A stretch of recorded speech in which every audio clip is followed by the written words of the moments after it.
कराची से मैं हूँ आयमा खान और जीटीवी डिजिटल में आज हम आप बात करेंगे कराची के इलाके लांडी और मलीर में मुसलसल ज़लज़ले के झटके जो हैं वो रिपोर्ट किए जा रहे हैं, जबकि एक रिपोर्ट पे ये भी इंकशाफ हुआ है कि लांडी और मलीर की जो ज़मीन है वो धंस रही है। इस पर बात करने के लिए हमारे साथ आज माहिर अर्ज़ियात अदनान साहब मौजूद हैं। सर, हमें ये बताइएगा इस रिपोर्ट में कितनी सच्चाई है, क्या वाकई लांडी और मलीर की जो ज़मीन है वो धंस रही है? बिस्मिल्लाहिर्रहमानिर्रहीम। देखिए, ये ज़मीन का धंसना कोई अनोखी बात नहीं है, ऐसा फिनोमेना दुनिया में रिपोर्टेड है और जो उसकी वजह है वो over extraction of ground water है। आपने नोट किया कि कराची में सिर्फ मलीर और लांडी वाला पॉकेट से ही असर अंदाज हो रहा है। उसकी वजह यह है कि मलीर रिवर बेसन है, दुनिया में जितने भी ग्राउंड वाटर होते हैं ना उनको ज़्यादा रिचार्ज को करने का मैकेनिज़्म है वो रिवर्स हैं। रिवर्स के अराउंड ही लोग आबाद होते हैं, इंडस्ट्रियलाइजेशन भी वहीं होती है, अर्बनाइजेशन भी वहीं होती है। तो इसकी वजह से वाटर की डिमांड जब बढ़ती है तो ग्राउंड वाटर पे लोग रिलाई करते हैं।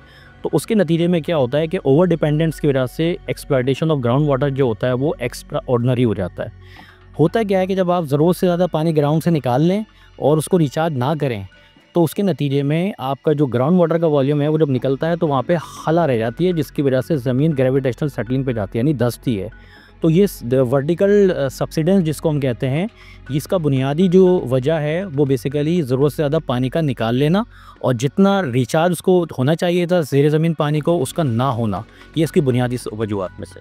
अच्छा सर, इसका हल क्या है हमारे पास, क्योंकि पानी तो कराची में वैसे ही नहीं है और बारिशें वैसे ही नहीं हो रही हैं हमारे पास, तो जाहिर सी बात है लोग बोरिंग की तरफ जा रहे हैं। और जैसे कि आपने बताया कि जितना हम पानी ज़मीन से निकालेंगे तो ज़मीन उतनी ज़्यादा वहाँ पे एक स्पेस रह जाएगा, तो इसका सॉल्यूशन क्या हो सकता है?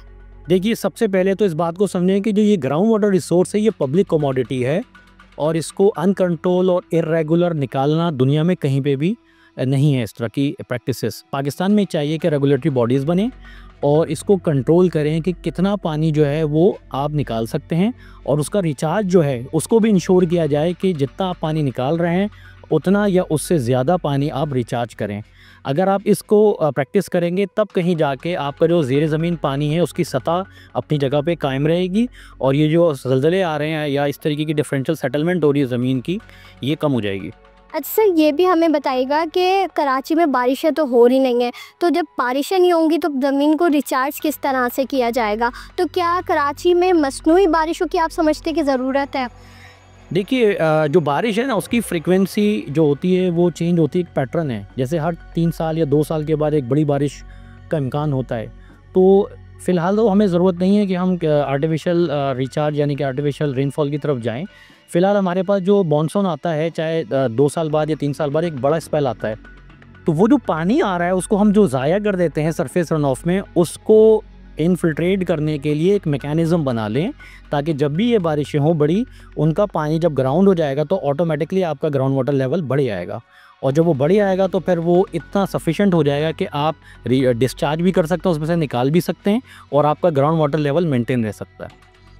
बिल्कुल, लांडी और मलीर की जो ज़मीन है वो धंस रही है, इस बात में मुकम्मल तौर पर हकीकत है, जबकि ये भी बताना है इसकी जो बुनियादी वजूहात है वो ज़मीन से पानी का ज़्यादा से ज़्यादा अखराज है। जहाँ हम कराची में देखते हैं कि पानी की कमी की वजह से जगह जगह जो है वो बोरिंग हो रही है, जबकि इसके अलावा जो है वो बोरिंग के अलावा जो है वो जगह जगह वाटर फिल्ट्रेशन आरओ प्लांट्स भी लगाए गए हैं, जो कि बुनियादी वजह बन रहे हैं लांडी और मलीर के इलाकों में ज़लज़ले की झटकों के।